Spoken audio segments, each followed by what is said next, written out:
Hi folks, here's a brief lecture on foreign policy, what I call U.S. activism in the 1950s. Here we have two different ideas of the other. On the left is a U.S. publication about the evils and dangers of communism.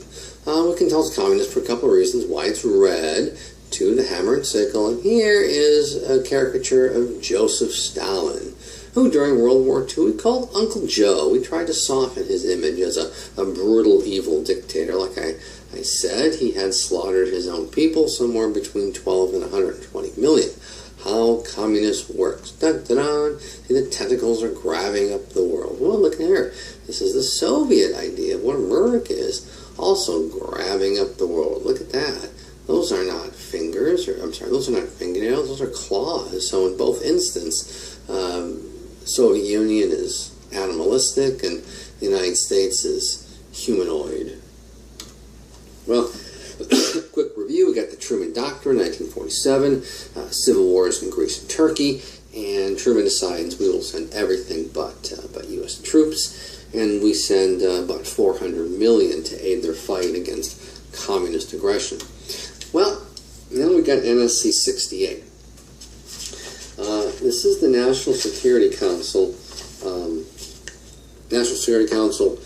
report number 68. It was issued to the president in April of 1950. Normally dates aren't important, but it came out in April, about 2.5 to 3 months before the Korean War. Here's what it said.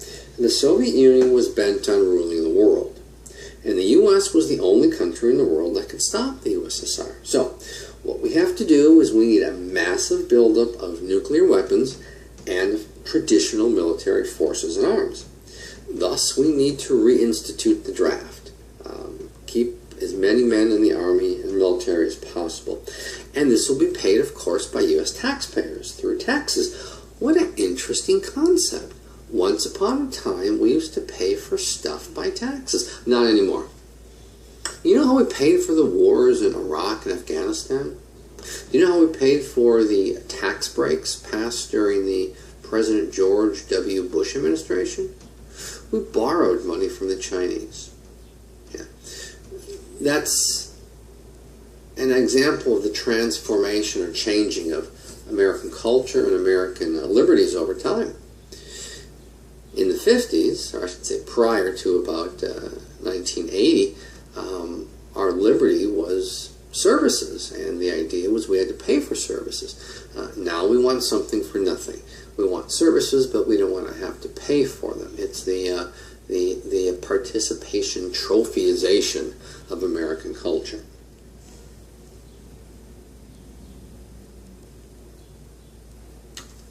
Well, Korea, as you know, was divided along the 38th parallel, this thing right here. During the World War II conferences, the Soviet Union would take the Japanese surrender north, and the U.S. would take the Japanese surrender south. Seoul was the capital of Korea. This is known as the city is Pusan, so this is the Pusan Peninsula. Here's Pyongyang, which today is the capital of North Korea. And right along here is China. Dun, dun, dun. Well, on June 25th, let me take a step back. Just like in Europe, the Soviet Union picked their own man to be the temporary leader of this northern area. And just like in Europe, the United States picked their temporary leader of the South. So this was Northern Korea and this was Southern Korea. Well, on June 25th, 1950, the Northern Korean leader declared the independence and creation of North Korea and invades the South. Truman said, who was president at this time, if we stand up to communist aggression now, then they will not think twice about doing it again. So, the big question, however, in the U.S. was the Chinese question. And the Soviets were interested in the Chinese question. The Chinese question was this. should China be admitted into the United Nations Security Council? Now, you should say, whoa, whoa, whoa, they did, because that was one of the big five that I mentioned in a previous lecture. The permanent members of the Security Council are the U.S., England, France, the Soviet Union, i.e. today Russia, and China. Well, China was there, but China wasn't China. Not communist China, not big old China, not the China with 1 billion people. The China that the U.S. brought into the United Nations Security Council as a permanent representative was Taiwan. Taiwan was the island, which at that time earlier they called Formosa, that the pro-U.S. forces, the quasi-democratic forces led by a guy named Chiang Kai-shek, fled to at the end of the Korean Civil War. So the Russians want to exchange tiny little Taiwan for big old China. Well, that was on the schedule when the U.S. changed the schedule, and instead they wanted to talk about the North invasion of North Korea invasion in the South. Well, the U.S., like I said, changed the schedule of the UN, and the Soviet Union protested by walking out. Well, the discussion already began, so the fact that the Soviet representative walked out doesn't stop the discussion. It continues to go. And so the U.S. put forth a resolution that the United Nations would send in troops. Well, there's nobody there to veto it. It's not the U.S., it's not England, it's not France, it's not China, i.e. Taiwan. And so the United Nations votes for the first time to send in troops. The moral of this lesson: read your syllabus. Clearly, the Soviet ambassador did not. Excuse me. So, the forces were led by General Douglas MacArthur. He wanted to use nuclear weapons. Not so much to end the northern invasion of the South, but against the Chinese who were massing on the border. By the way, when the North invaded the South, they pushed the South Korean troops all the way here to Pusan.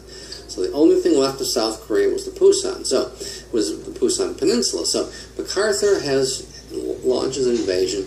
Boom, here through Incheon. Half his forces head south to cut off the North Koreans, which they did really excitedly, and the second went north to push the North Koreans back, and they did, and they did, and they did, and the further north that the U.S. and the international troops pushed the North Koreans, the more anxious the Chinese got, and millions upon millions of Chinese soldiers started to mass on the border. So MacArthur says, let's use nukes. Truman says, no. Well,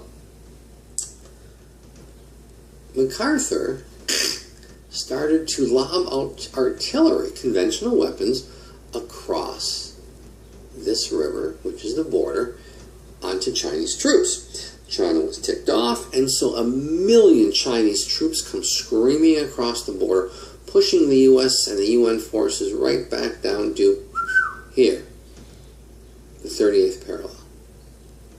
And the war will continue until 1953.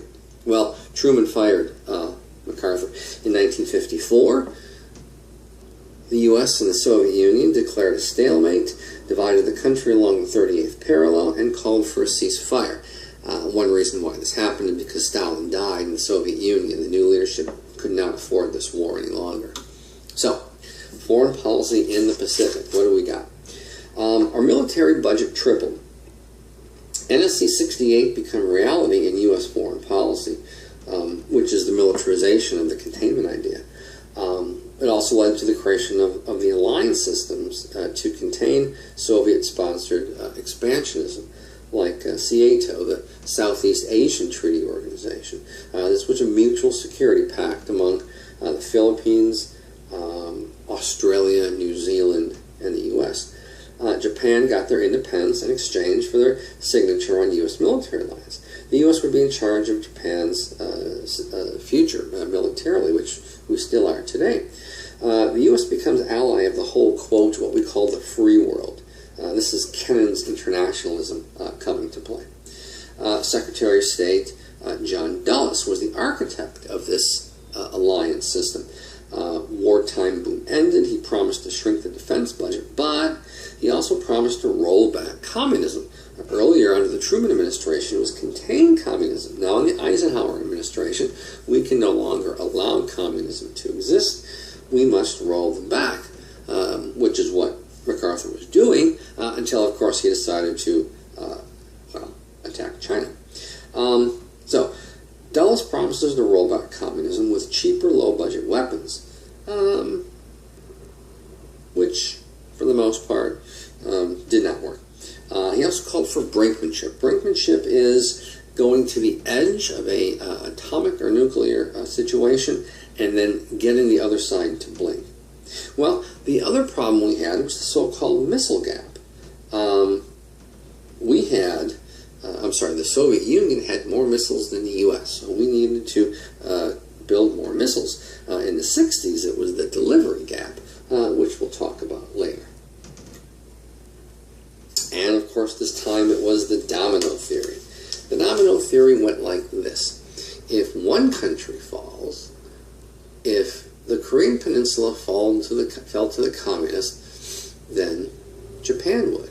And the Philippines, and Australia, and eventually Hawaii, and the next thing you know, godless communists are marching down Main Street, USA. So, we need to not only contain them under the Eisenhower administration, to roll them back, to push them back, to stop that first domino from falling.